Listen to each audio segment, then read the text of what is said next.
You are lost. Not metaphorically, physically lost. The phone is dead.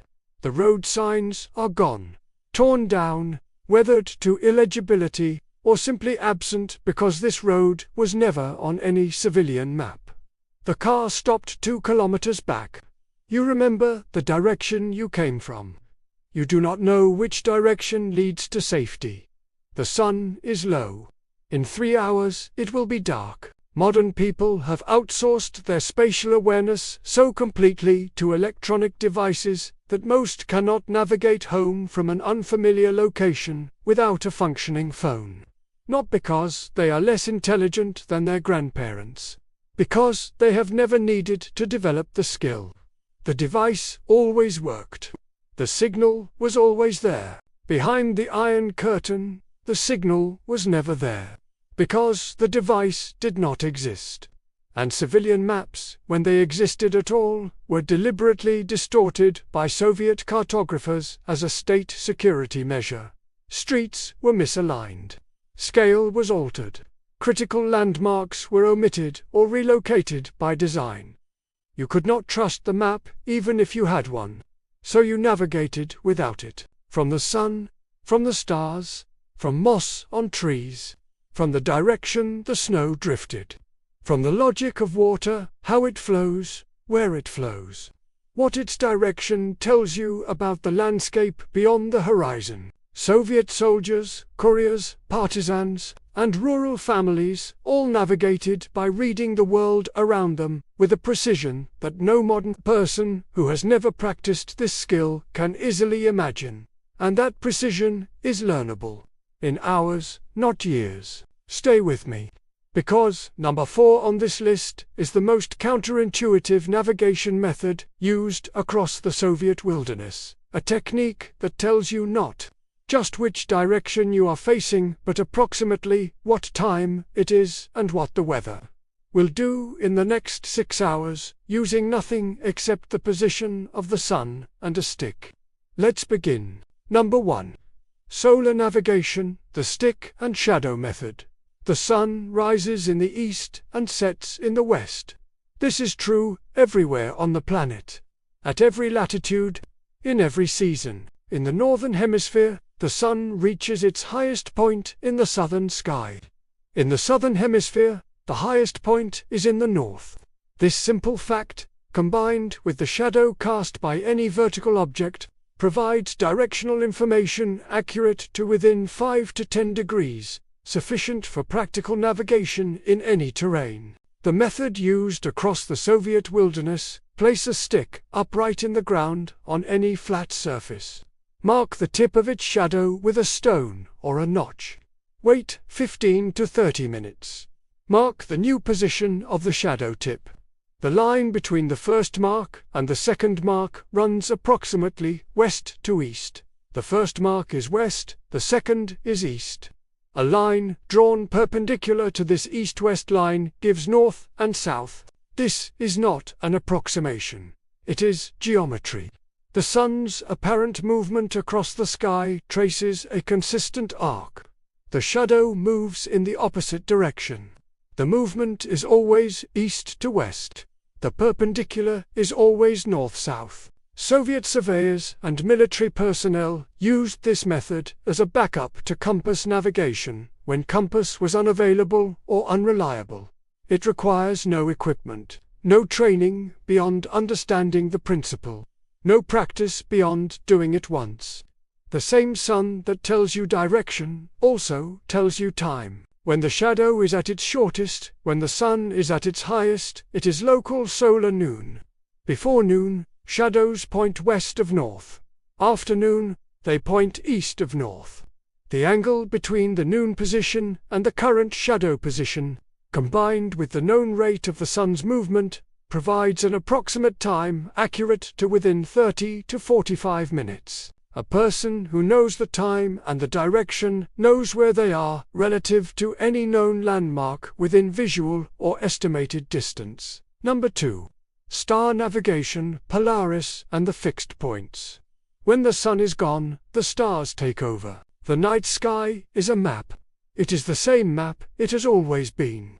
and it has one feature that no civilian cartographic service can distort or restrict.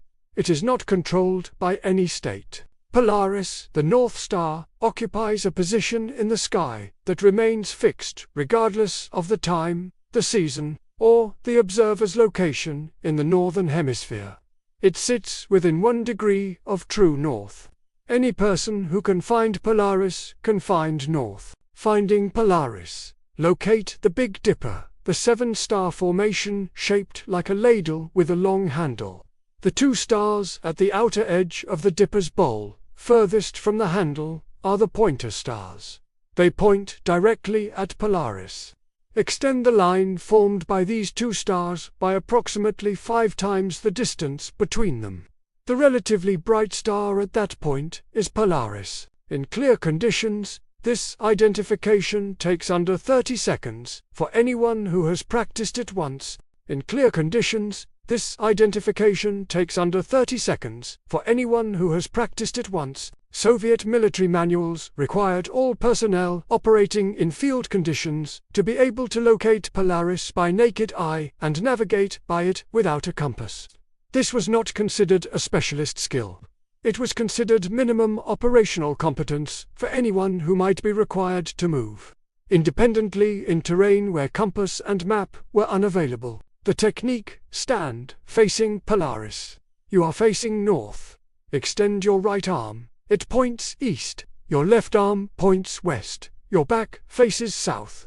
In terrain with any visible horizon or landmark, a single observation of Polaris provides complete directional orientation for the entire night.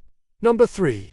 Natural sign navigation, moss, trees, and terrain. The landscape records information about prevailing conditions in every feature of its surface. This information is available to anyone who has learned to read it. Moss. In the Northern Hemisphere, moss grows preferentially on the north-facing sides of trees, rocks, and exposed soil.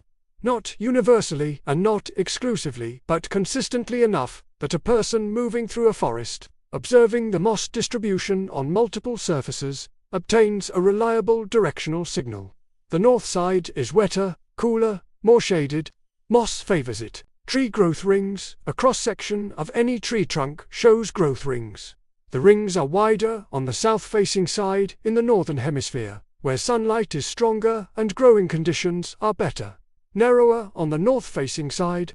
This asymmetry is visible in any exposed cross-section and provides directional information from any fallen or cut tree in the vicinity. Snow and wind. Snow accumulates on the sheltered, north-facing sides of obstacles. On exposed ground, snow forms sastrugi, wave-like ridges, oriented perpendicular to the prevailing wind. The prevailing wind in most of continental Europe and northern Asia comes from the west or southwest. In most of these regions, sastrugi run roughly north-south, providing a consistent directional reference in winter terrain. Soviet scouts moving through winter forest read these signs as automatically as a modern person reads street signs, not as individual data points requiring analysis, but as background information continuously integrated into spatial awareness. The skill is not memorizing rules.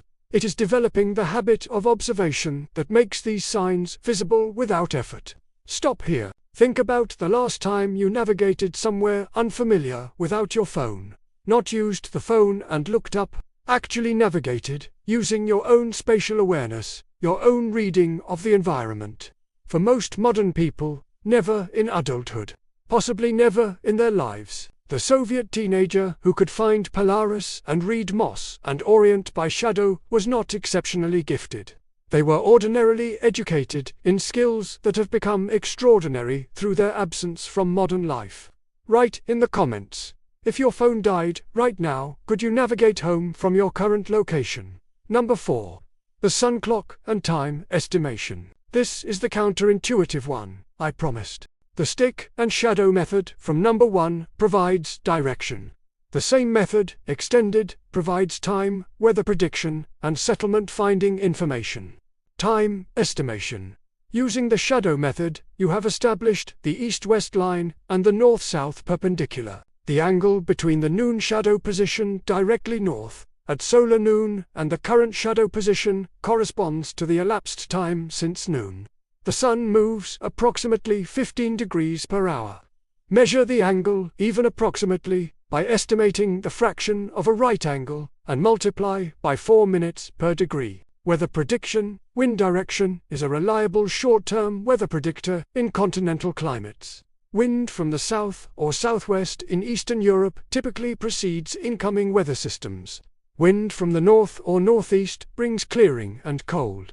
A person who has observed and memorized local wind weather patterns can predict changes hours in advance. Settlement finding. Settlements cluster near water. Water flows downhill.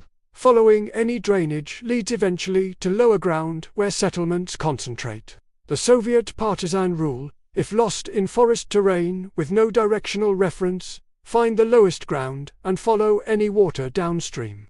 A road, track, or settlement within a day's walk in any populated region. Soviet forest workers and rural couriers operated in terrain where getting lost was a professional hazard and electronic navigation did not exist. They developed and transmitted these methods through the same informal knowledge networks that transmitted all practical survival knowledge in the Soviet tradition. Here is the truth. Every other video in this series described what you do when you are in a place and the system fails around you. This video describes what you do when you need to leave that place and reach another one. The road is blocked. The route is not passable. You are on foot in unfamiliar terrain with no electronic navigation. Everything you have prepared, the food, the water, the heat, the light, the community, is only useful if you can reach it or leave it. Navigation is not the skill you use every day. It is the skill you use once, in the situation where every other skill depends on it. The Soviet grandmother, who could orient by the stars and redirection from the shadow of a fence post, was not a specialist. She was a person taught, as a matter of ordinary competence, that the world provides enough information to find your way through it, if you know how to read it. The world still provides that information. It is waiting for you to learn to read it.